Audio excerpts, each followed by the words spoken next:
स्वागत है आप सभी दर्शकों का हमारे खास प्रोग्राम टॉक ऑन वॉक में। और आज के हमारे स्पेशल गेस्ट हैं जो राजस्थान के ऊर्जा मंत्री हैं और सांगोद विधानसभा से विधायक हैं, हीरालाल नागर जी। जानेंगे इनके राजनीतिक नहीं बल्कि ज़िंदगी के निजी पहलुओं के बारे में और फिटनेस के बारे में, और जानेंगे इनके संकल्पों के बारे में। तो सर, स्वागत है आपका हमारे खास प्रोग्राम टॉक ऑन वॉक में। तो सर, आज हम जानेंगे कि दिन की शुरुआत आपकी कैसे होती है, कि दिन की शुरुआत अलार्म से होती है या चिड़ियों की चहचहाहट से होती है। दिन की जो पहली शुरुआत है वो कैसे होती है?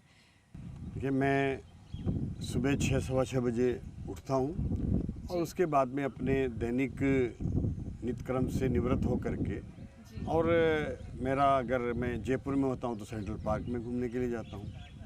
अगर मैं कोटा में रहता हूँ तो श्रीनाथपुरम स्टेडियम है, वहाँ जाता हूँ, वहाँ पर सिंथेटिक ट्रैक है। और मेरा लगभग ये रूटीन दोनों जगह का निश्चित होता है।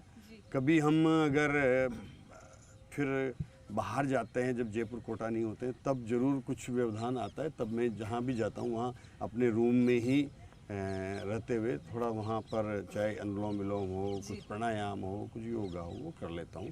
तो दिन की शुरुआत मेरी मॉर्निंग वॉक के साथ में होती है और ये मेरा लगभग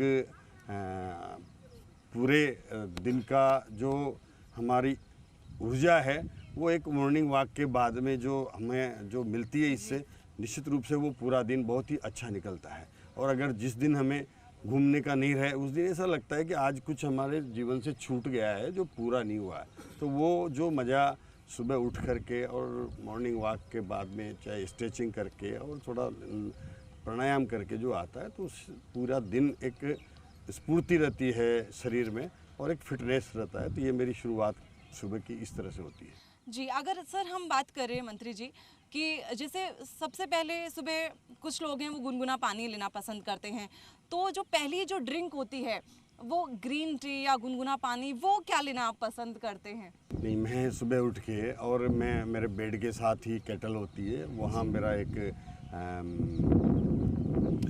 पानी रहता है जो तांबे के उस रामजारे में भरा रहता है। और मैं सुबह उठ के और स्वयं ही उसको केटल से पानी रख करके और गुनगुना पानी लेता हूँ। उसके बाद हम नित्यक्रम सोच के लिए जाते हैं, तो उससे गुनगुना पानी लेने के बाद हमें टाइम भी नहीं लगता है और एक शुरुआत मेरी उस पानी के साथ होती है। न मैं सुबह उठते ही कोई ग्रीन टी या वो नहीं लेता हूँ, वो मैं घूमने के बाद में वापस आता हूँ तब वो जो तांबे के बर्तन में जो पानी होता है, जल होता है, वही आप पीते हैं। सर, अगर हम बात करें कि जैसे राजनीतिक जीवन में और निजी ज़िंदगी में बैलेंस करना बहुत डिफ़िकल्ट हो जाता है, बहुत मुश्किल होता है, क्योंकि ना तो राजनीतिक जीवन में दिन तय होता है और ना ही रात का समय तय हो पाता है। तो उस सफ़र में आप अपने ज़िंदगी के जो फिटनेस को कैसे आप बरकरार रखते हैं कि वो रेगुलरिटी जो बनी रहे, जो सुबह का उठना, वो दिनचर्या है वो एकदम कंटिन्यू बनी रहे? देखिए, मेरा शुरू से ही गॉड गिफ्ट है कि मैं कितना भी ट्रैवल करूं, हाँ। मैं रात भर ट्रैवल करके आता हूं। और अगर मुझे सुबह फिर 12 बजे 1 बजे भी आता हूं तो वही 6-6:15 के बीच में नींद अपने आप खुल जाती है। और वो एक मेरा शेड्यूल है और उसका निश्चित उसके बाद में भी हमारा जो पारिवारिक जीवन है, चाहे वो राजनीतिक जीवन हो चाहे वो सामाजिक हो, लेकिन एक समन्वय बना के रखना चाहिए। और मैं राजनीति में हूँ तो ये एक मेरा राजनीति कोई पेशा नहीं है, राजनीति एक शौक़ है कि सामाजिक काम किसी को कैसे करना है, हमें कैसे मतलब जनता की समस्याओं को लेकर के, उनका जो तकलीफ़ होती है उनमें जो कोई अपनी दर्द भरी कहानी लेकर के आता है, तो हमारे मन में भी एक उनके साथ जुड़ कर के ये रहता है कि हम कैसे उनकी समस्याओं का समाधान करें। इसलिए उसमें हमें मज़ा आता है, चाहे कितने भी हम ट्रेस में रहे, कितने भी हम जल्दी में हों, लेकिन अगर कोई अपनी परेशानी लेकर के सामने आता है तो हमें ये लगता है कि इसका दुख अपना दुख समझते हुए अगर उसको हम समाधान करेंगे तो उससे हमें एक अनगिनत लोगों की जो दुआ लगती है, निश्चित रूप से वो अपने जीवन में बहुत सफल करने के लिए और उसका आशीर्वाद बहुत काम आता है। सर, राजनीति में क्योंकि जो आज के समय में सबसे ज़्यादा जो समस्या बढ़ गई है वो है तनाव की। तनाव आज के जीवन में बहुत ज़्यादा देखने को मिल रहा है और जब ज़्यादा कार्य जो ज़्यादा काम होते हैं उनमें ज़्यादा स्ट्रेस होता है। आप राजनीति से जुड़े हैं, इतने लोगों से आपका दिन में भी इंटरेक्शन होता है, तो उसमें कैसे आपने कभी जो तनाव है वो कभी घर पे भी वो तनाव गया है, जैसे दिन का जो तनाव है वो कभी राजनीतिक जीवन का या ऐसा हुआ हो, वही तनाव आपके घर में भी असर डालता हो कभी ऐसा?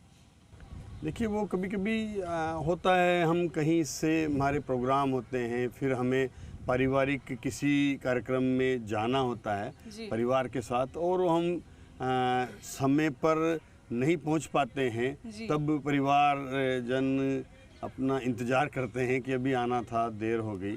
तो निश्चित रूप से उसमें कभी परिवार वालों को ये लगता है कि हमारे लिए समय नहीं दे पा रहे हैं, लेकिन मैं उनकी परेशानी को भी समझता हूँ, उनको भी काउंसलिंग करके ये समझाने की कोशिश करते हैं कि हमारा जीवन कोई अपने हाथ में नहीं है, हम जनता के लिए, जनता ने हमें चुना है, तो हमारी पहली जिम्मेदारी उनकी सेवा करने का है, लेकिन परिवार की भी हमारी जिम्मेदारी होती है।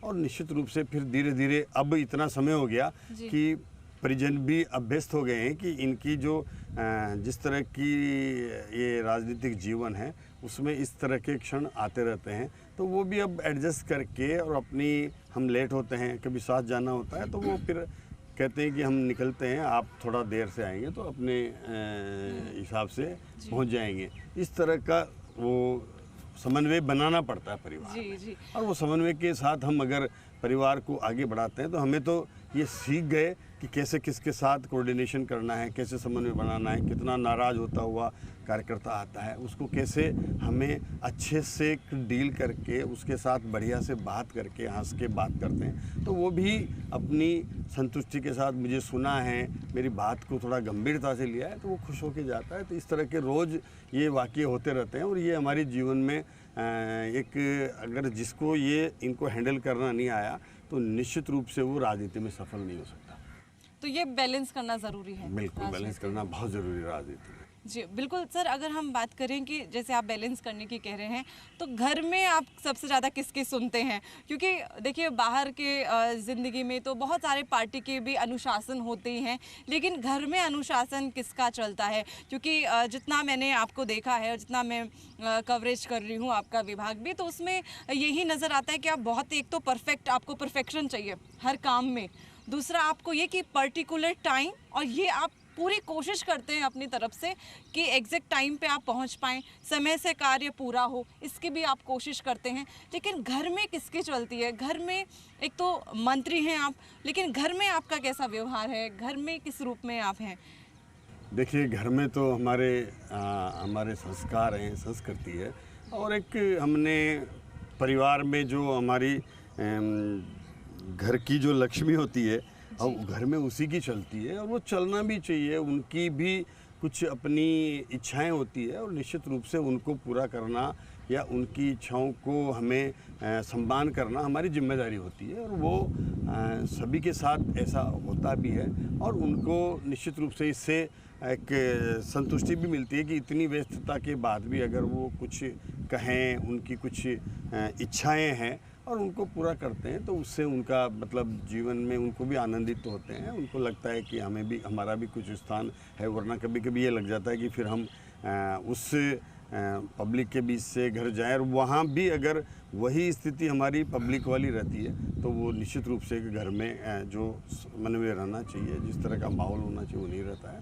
तो घर में जाने के बाद में घर वालों के साथ हंसी खुशी के साथ उनकी बातें करना, उनके साथ बैठना, उनके साथ हमें वो नॉर्मल रहना कि हम कोई राजनीतिज्ञ नहीं है, हम परिवार के जन हैं, हमारा छोटे बच्चे हों, पोते हों, बिटिया हो, वो सब माहौल अच्छा रहना चाहिए। मैं बहुत सहज रहता हूँ, घर में रहता हूँ तब उनके साथ में। जी सर, अगर हम बात करें कि ऐसे कोई घरेलू नुस्खा जो आज भी आप अपनाते हैं फिटनेस के लिए, क्योंकि ऐसे छोटे छोटे नुस्खे होते ही हैं जिनको हम ज़िंदगी में कितना भी आगे बढ़ जाएं, लेकिन वो हम कहीं ना कहीं अपनाते हैं। जो घर की जो पारिवारिक जो चीज़ें होती हैं वो कहीं ना कहीं हमारे साथ होती हैं, तो ऐसे कोई घरेलू नुस्खा जो आप फिटनेस के लिए अपनाते हैं? देखिए फिटनेस रहने के लिए सबसे पहले तो व्यक्ति का जो शरीर है उसको फिट करना है, तो हमें अपना डाइजेशन सिस्टम सही रहना व्यक्ति का बहुत ज़रूरी है जी। और वो हमें जो पूरे दिन की हमारी दिनचर्या होती है उसमें निश्चित रूप से कभी कोई क्या खा लिया, कभी क्या खा लिया, लेकिन मैं परहेज करता हूँ। मैं कोशिश करता हूँ कि हम वही खाएं जो हमारे शरीर के लिए ठीक हो। तो मैं अक्सर घर पे हरी सब्जी खाना, लौकी है, तुरई है, कभी कोई टिंडा है, कुछ ऐसी पालक है, मेथी है, ये ग्रीन सब्जी खाना मैं बहुत पसंद करता हूँ। और उससे निश्चित रूप से एक अच्छा हमें कुछ न्यूट्रिशन भी मिलता है और उसके साथ साथ एक हमारा स्वास्थ्य भी अच्छा रहता है, पेट भी अच्छा रहता है। तो ये चीज़ें मैं अपनाता हूँ। फिर भी हम सुबह उठते हैं, कभी कभी लोगों को तकलीफ़ होती है, लेकिन मैं शाम को सोने के टाइम पे भोजन के बाद में कोशिश करता हूँ कि एक आंवला चूर्ण लिया और गर्म पानी के साथ वो लिया, तो उससे एक सुबह हमें निवृत्त होने में समय नहीं लगता है और समय की बचत भी होती है और वो डाइजेशन भी अच्छा होता है।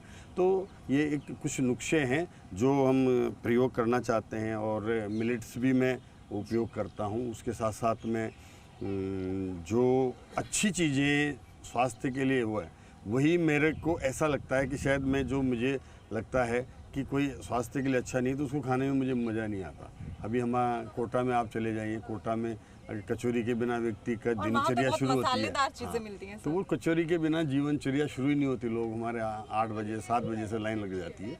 लेकिन मैं कभी किसी का मन रखने के लिए कचौरी खा लेता हूँ, बाकी यूँ परहेज करता हूँ कि ये चीज़ें हमारी तेल से बनी हुई कचौरी है, वो है, तली हुई है, इनसे कम से कम उपयोग करें।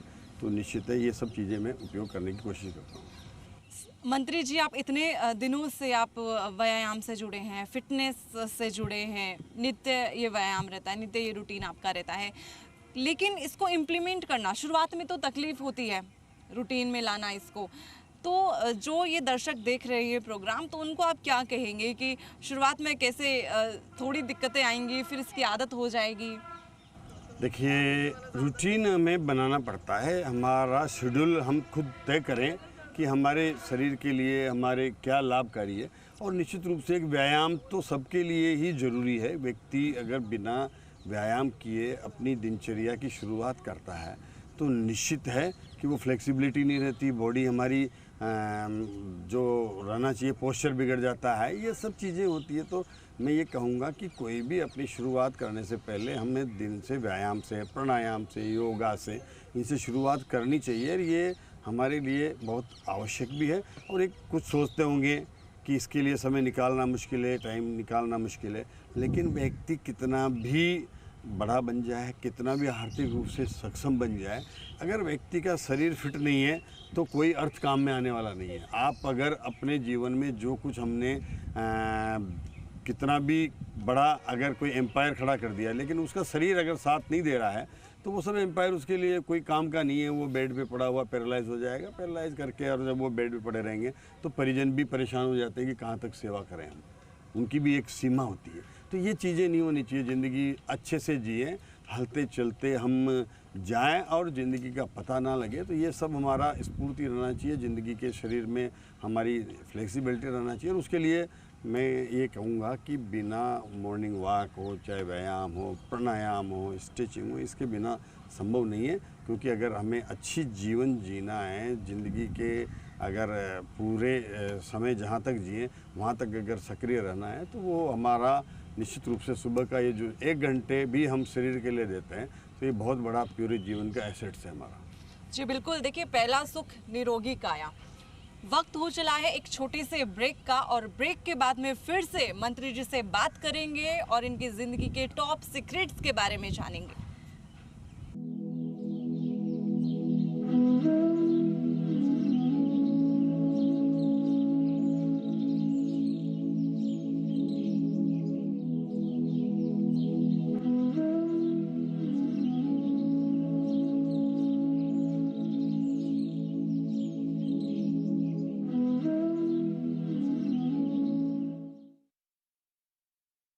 कड़ी मेहनत, मजबूत इरादे, संघर्षों से बुने तरक्की के धागे, उद्योग जगत में बनाई शानदार पहचान।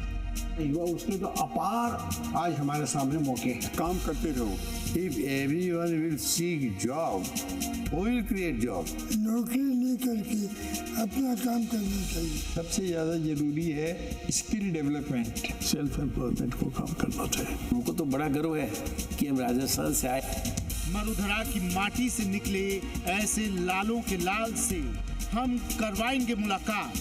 देखिए माटी करे पुकार हर शनिवार रात 9:30 पर, रिपीट टेलीकास्ट रविवार सुबह 9:30 पर, सिर्फ जी राजस्थान पर। Co-sponsor in Next Innovation Next.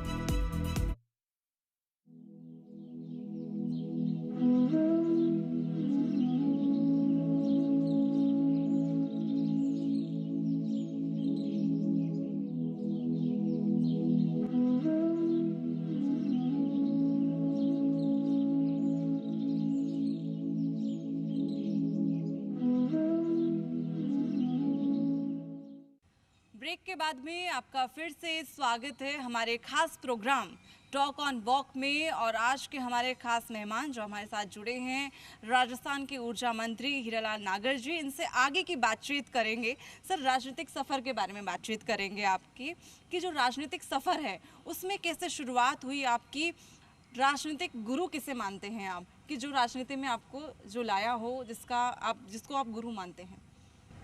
देखिए, मैं एक शुरू से ही मैंने अपने बाल्यकाल से ये देखा है कि परिवार में मेरे राजनीतिक रूप से मेरे चाचा जी थे। वो हम बहुत छोटे छोटे थे तब से वो गांव के सरपंच बने और सरपंच बनते ही वो प्रधान बन गए और लगभग 12 साल तक वो निरंतर प्रधान रहे वहाँ हमारे अटरू पंचायत समिति के।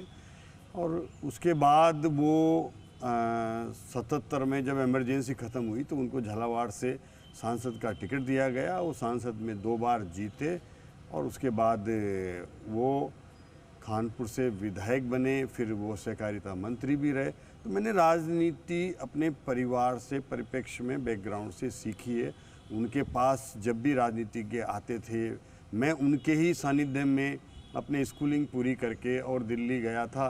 तो दिल्ली में मेरा उन्होंने वैसे ही कोई वहाँ एडमिशन का कोई इरादा भी नहीं था, लेकिन उन्होंने कहा, उनके एक मित्र ने कि यहाँ आए तो इसको यहीं एडमिशन करा दो कॉलेज में। तो मैं वो संयोगवश दिल्ली कॉलेज में मेरा दिल्ली यूनिवर्सिटी में एडमिशन हुआ। मैं वहाँ मैंने पढ़ाई भी पूरी की। तो उस समय भी परिवार से लेकर के दिल्ली तक जो भी राजनीति के लोग उनके पास आते थे जाते थे, तो हमारा एक इंटरेस्ट होता था कि कोई भी बड़े लोग आ रहे हैं, सांसद आ रहे हैं, कोई मंत्री आते थे तो उनको हम घर में अटेंड करना, उनके लिए चाय की, पानी की, नाश्ते की व्यवस्था करना, ये सब हम करते रहते थे। उनको हमें भी उनकी बातें सुनने में थोड़ा इंटरेस्ट रहता था। तो ये सब चीज़ें कभी कभी हमें डांट भी देते थे कि हम बात कर रहे हैं, तुम क्या कर रहे हो, जाओ जाओ पढ़ाई करो।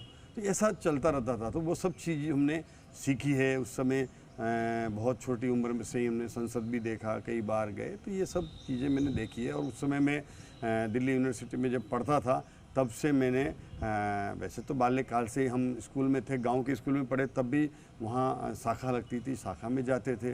और दिल्ली में भी मैं जब पढ़ाई के समय विद्यार्थी परिषद से जुड़े और विद्यार्थी परिषद से जुड़ते हुए मुझे दिल्ली में दक्षिण दिल्ली विभाग प्रमुख का दायित्व दिया गया था। तो तब लोग वहाँ अरुण जेटली जी थे, उसमें हमारे से सीनियर प्रेसिडेंट रहे थे उस समय, कई बार विजय जोली जी, ये सब लोग सीनियर थे उसमें। तो इनके साथ भी कभी मिलना जुलना, विद्यार्थी परिषद के नाते कई अधिवेशन में जाते थे, होता रहता था। तो इस तरह का माहौल मैंने परिवार के साथ साथ दिल्ली तक का देखा है। तो उससे कुछ कई चीज़ सीखने को मिली है। कोई बचपन की ऐसी याद जो आज भी चेहरे पर मुस्कान देती है? कोई बचपन की ऐसी याद जो अचानक से आती है और चेहरे पर मुस्कान देती है? देखिए, मैं बहुत गाँव का स्कूल, गाँव के परिवेश है, लेकिन मैं स्कूल जाता था। तो मुझे आज भी याद है, मेरी क्लास में मुझे जब भी मार्किंग होती थी बेस्ट स्टूडेंट के, उस समय मुझे वो अपने अध्यापक से, अपने गुरुजी से एक सफाई में और बेहतर तरीके से कपड़े पहन के आने के लिए हमेशा मुझे वहाँ सम्मानित किया जाता था कि ये एक वो उसको हमेशा, चाहे 15 अगस्त हो, जब भी हो, तो मुझे ये सम्मान मिलता था। क्योंकि मुझे बचपन से ही अपना ठीक से रहने की आदत सी है, मेरा स्वभाव है, अच्छे से रहें, सफाई ठीक रहे, जहाँ रह रहे हों वहाँ की मतलब क्लीननेस हो, वहाँ का मुझे ये मेरे को पसंद है।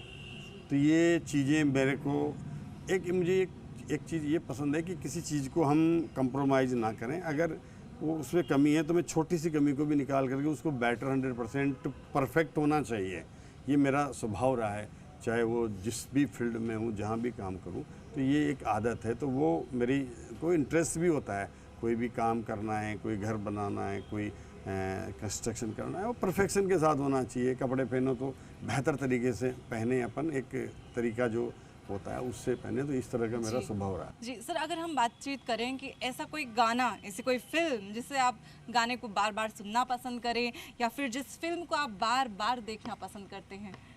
देखिए जी, नॉर्मल फिल्में हमने देखी है। हमने तो छात्र जीवन में भी बहुत ज़्यादा मुझे फिल्मों का शौक़ नहीं रहा। हाँ, कोई अच्छी फिल्म आती थी, कभी दोस्तों से लगता था कि ये बहुत अच्छी चल रही है, ये है, तो तब उसको देख लिया करते थे। पर मैंने रिपीटेड फिल्में कभी देखी भी नहीं, और देखना मुझे वो पसंद भी नहीं आया, क्योंकि बार बार वो चीज़ें। और लेकिन अच्छी कोई फिल्म आती थी उसको हम देखने जाते थे जीवन में। अब तो शायद वो कई दशक बीत गए जब हम वहाँ जाएं। कभी कोई हमें सिनेमा हॉल में जाना है तो मुश्किल है। लेकिन एक दो बार विधानसभा के माध्यम से कभी जाने का, अच्छी फिल्म आती है तब, तो पिछले कार्यकाल में गए थे, जब गए थे तो तब देखी है मैंने। बाकी सिनेमा हॉल में जाने का कोई अवसर नहीं मिलता। सर, अगर खाने पीने की अगर हम बातचीत करें तो खाने में क्या आपको पसंद है? जैसे खाने में मुझे ये एक तो ग्रीन सब्जियां बहुत पसंद है मुझे। और मैं तो जब घर पे रहता हूँ तब घर वालों को शाम को ही मुझसे पूछ लेते हैं कि आप आ रहे हो, खाना खाएंगे क्या? तो फिर वो घर पे मेरी पसंद से वो जो भी हरी सब्जियां वगैरह वो सब बनेगी, उनको पता है कि क्या पसंद है। और जब मैं नहीं रहता हूँ तो फिर घर में वैसी वो चीज़ें बनती है जो चटपटी घर वालों को सबको पसंद होती है। तो वो सब मुझे हमेशा अच्छा से कम मसाले के साथ ग्रीन सब्जी वगैरह मेरी पहली पसंद रही है। और एक स्वास्थ्य में जो अच्छी चीज़ें हैं उसको खाने का भी मेरे को, चाहे फ्रूट्स हों, चाहे वो मतलब अच्छे हम ऐसे खाएं जिससे कि कम से कम हेल्दी हों, वो हमेशा मेरी आदत रही है खाने की। सर, जनता को आप कोई ऐसा व्यक्तिगत संदेश आप देना चाहते हैं? जनता को क्या कहना चाहेंगे, प्रदेश और देश की जनता को? देखिए, हम जिस भी फील्ड में जहाँ भी काम करें, चाहे वो हमारा कृषि काम से लेके, स्टूडेंट से लेकर के, चाहे वो एथलीट हो, चाहे खिलाड़ी हो, चाहे वो बिजनेसमैन हो, चाहे आमजन हो या पॉलिटिक्स हो, हमें उस काम को इंटरेस्ट के साथ करना चाहिए। और इंटरेस्ट हो वही काम करना चाहिए। आज हम ज़बरदस्ती पॉलिटिक्स में नहीं है। पॉलिटिक्स में इस काम के प्रति हमें रुचि है, इंटरेस्ट है, तब जा कर के और सक्सेस होते हैं। और वो अगर उसमें दिल से हम किसी काम को करते हैं तो निश्चित है सफलता मिलती है। काम के प्रति डिवोशन होना पड़ता है, उसमें कुछ पूरा डूब करके लगन के साथ करने की हमारा प्रयास होना चाहिए। और बेहतर कैसे कर सकते हैं, हमेशा हमारी सोच ये रहे कि हम बेहतर से बेहतर करें। कुछ गलतियां होती है तो उनसे सीख लें। कई लोग आते हैं, कई हमें किस्से सुनाते हैं। मैं तो वो हमारे विभाग में भी पूछता हूँ, मैं मीटिंग लेने जाता हूँ कभी तो कम संख्या में होते हैं, तो उनसे पूछता हूँ कि भाई क्या कमियाँ और अच्छा कैसे कर सकते हैं। तो आप भी अपने अनुभव सुनाओ जिससे कि हम और बेहतर कर सकें। और इस तरह का हम अगर डेवलपमेंट के लिए या फिर सक्सेस के लिए या अच्छा करने के लिए हमेशा दूसरों के सुझाव सुन करके और अपने में कोई कमियां हैं उसको भी बता कर सुनने की हमें क्षमता रहे, मादा रहे, तो हम बेहतर कर सकें। ऐसा मेरा हमेशा विचार रहता है कि लोगों से पूछें, भाई यार कोई गलती हो तो बताना, अच्छा कैसे कर सकते हैं। वो तभी अगर कोई हमें अपनी कमी बता रहा है, और हम राजनीति में होता यह है कि वो जो कमी बताने वाला है वो उसको हम मान लेते हैं कि ये हमारा निंदक है, ये हमारा विरोधी है और ये हमें क्यों डिक्टेट कर रहा है। तो फिर वहीं से ईगो शुरू हो जाता है, पतन शुरू हो जाता है व्यक्ति का। इसलिए हमेशा अपनी कमियों को दूर करने के लिए कोई हमें सुझाव दे रहा है, कोई हमारी बुराई भी कर रहा है, तो हमें उससे सीख ले करके, और ठीक है कि अब आगे से ऐसा नहीं हो, गलती हो सकती है, काम करने वाले से होती है। जिस फील्ड में हम काम कर रहे हैं वहाँ हमें उस परिस्थिति में जो भी किया, लेकिन हमें उसे सीख लेते हुए आगे बढ़ना चाहिए। तो निश्चित है कि हम सक्सेस होंगे। जी बहुत बहुत शुक्रिया मंत्री जी हमारे साथ जुड़ने के लिए। ये थे ऊर्जा मंत्री हीरालाल नागर, जिनसे हमने टॉक ऑन वॉक खास प्रोग्राम में बातचीत की है। उम्मीद करते हैं कि दर्शकों को ये खास बातचीत पसंद भी आएगी और इससे कुछ सीखेंगे भी। कैमरा पर्सन राहुल के साथ मैं नेहा जोशी, जी मीडिया, जयपुर।